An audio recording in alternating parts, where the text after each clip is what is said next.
Collaborative discussing, I think. I'm going to say discussing collaboratively. Lots of organisation. Ideally, they're working cooperatively when you say group work. Chatter. Giving the responsibility to the children. Learning from each other. Group work, fantastic when the teacher can stand back and watch it going on. Group work, yay.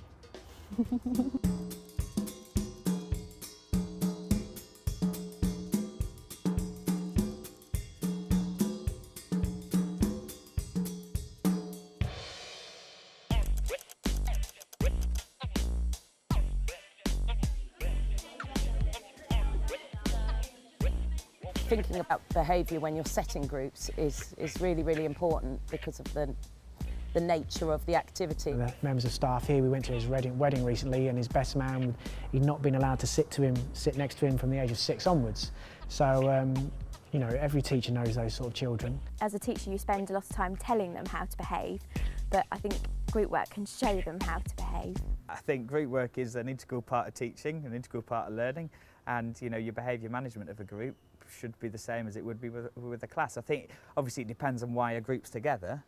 If you've got your children are say well trained, I know they're not animals, but you know, if they're in good routines and behaviour in the class is generally good, and that you've got high expectations, then it shouldn't have a negative, certainly not a negative impact. I sort of go through the language that I don't want to hear in group work, which is Mr. Blackburn, he's taken my rubber. It also helps if the pupils are experienced in group work, and sometimes you actually have to consciously teach them how to work in a group.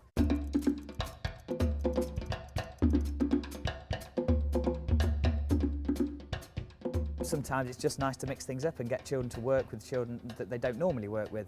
Sometimes you make mistakes. Sometimes I will have attainment groups, so higher attaining groups and lower attaining groups. But most of the time I allow children to go into friendship groups for something like DT and art. I tend to mix the children up a lot. They have a variety of different places and seats and all that kind of thing, so they get to sit with their friends some of the time, but they also get times when they're not sat with their friends.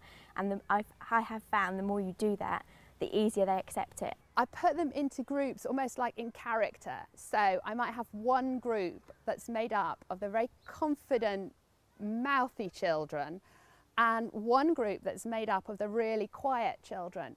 There's always one person left over at the end of group work. You know, you've got groups of 4 perfect, but you've got one person left over.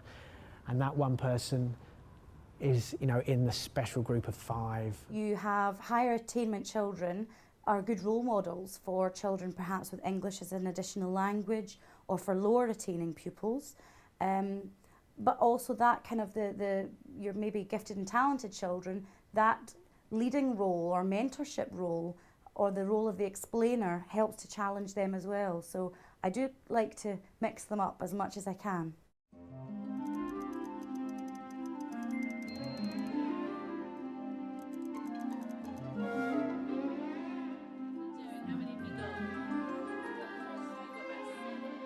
I only intervene when I think one person possibly is taking over, or certain children aren't getting any chance to speak, or they really are not getting on as a group and they're not getting anywhere. That's when I intervene.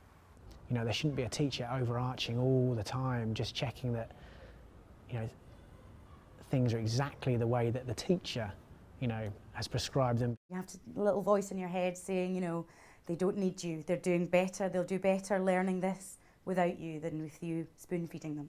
I'm a bit of a wanderer around the class. I tend to walk around the class, sort of listening in. And sort of almost becoming a sort of fly on the wall of a group. You can learn an awful lot and get a much better insight into your children if you take that role sometimes. Those lessons, when you get children working in groups and they're working towards the teacher's learning target, and you can step back and the classroom assistant can step back, those are those golden moments.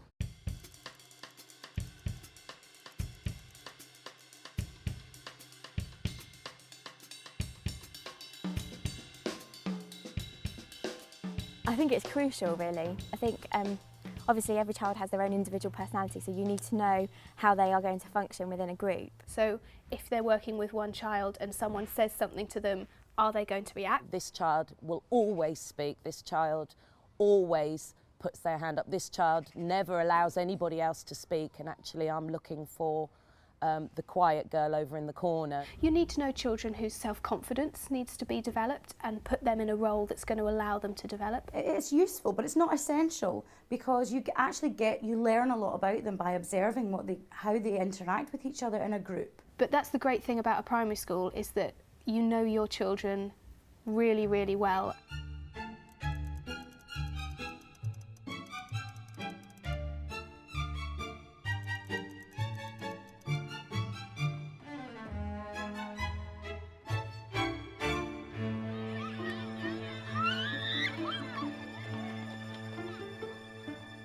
Obviously, it might be a little bit noisier if the children are talking to each other, but that's a healthy classroom. For me, there should be a bubble, there should be a noise. The noise needs to be about what they're doing. So if they're talking about what they're doing, then that's fantastic. I can work in quite a high level of noise until it hits a point where I say I'm drowning.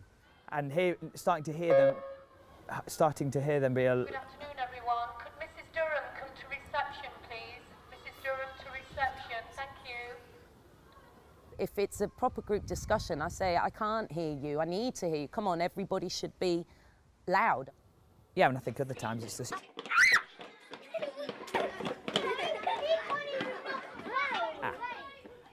If you set them out onto task in a group and there's no noise, it's a little bit freaky and a little bit worrying. It's very easy for teachers, and I have quite a loud voice in the classroom anyway, to go over them, and what you'll find yourself doing is shouting over the children, which, if you want them to be quiet, isn't the best way to go about it. So having non-verbal signals is fantastic, because then they realise, oh, she wants us to stop talking, not make it louder.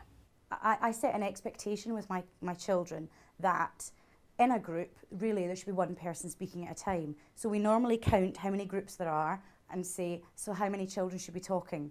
And normally that's 5. So if it starts to get to a level that's not 5 people, I stop them and say, that wasn't 5 people talking, that was more like 15. In which case, they can't be listening to each other if 3 of them are talking in a group of 5. There's an airfield over there. It's yeah, same one.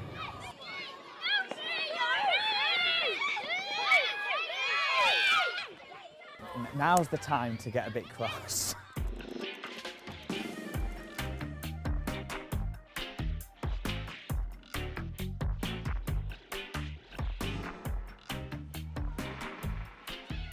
I really like to give the children different roles within the group. We have different cards for different roles. So you're the leader, you're the scribe, you're the reporter. One being the chairperson, somebody else is the recorder who writes down any decisions that are made, that kind of stuff. Another child reports back to the rest of the class afterwards on how things went. What I found that really works is if we're doing research on World War II, I give each table a focus, and then they become experts in that focus.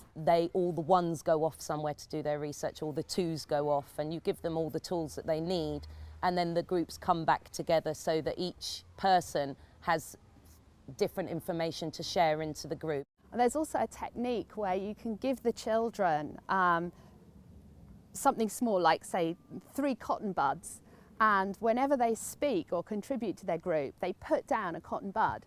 And when they've run out, they're not allowed to talk anymore. So that means that everybody gets a chance to talk. And you can also see straight away if there's somebody who's got to the end of the group work session and is still holding their 3 cotton buds, they obviously haven't been joining in.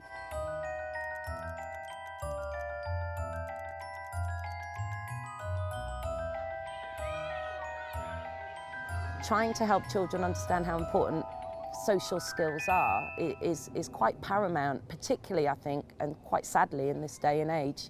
I think the children need to know how to listen. And you have to teach them that there is more than one point of view on a subject. I think about my own class last year, there were some great talkers, and they could talk, and they can talk, and they can talk. Sometimes I have to actually make them. So I'll say, right, A, if you're an A, If you're a B, okay, A's, you listen now to the B's. What worked very, very well is if I asked children to tell me what their partner had said. So that sort of checks that they have been listening to each other. So I'm not always going to say, what do you think? I'll say, well, what does your partner think? And that allows me to check whether they've been listening or they've been daydreaming. You know, sometimes I think we're a little bit unfair because we expect children to know how to deal with something, but unless they've actually been through it or actually somebody's shown them how to do it, why would they know? What's the question again?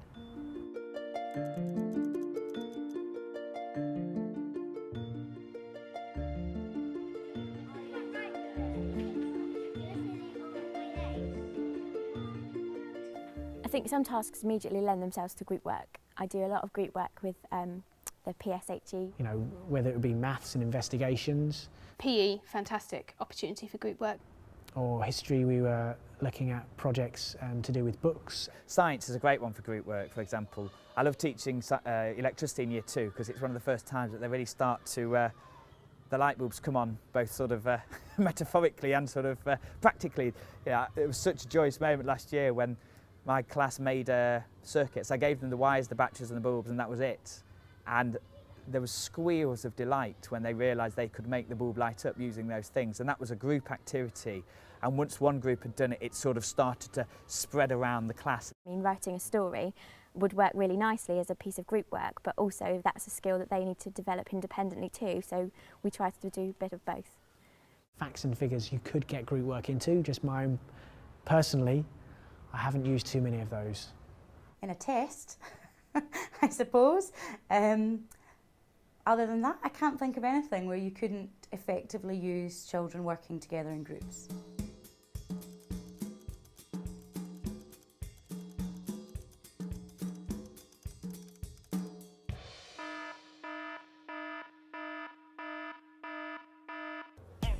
Oh.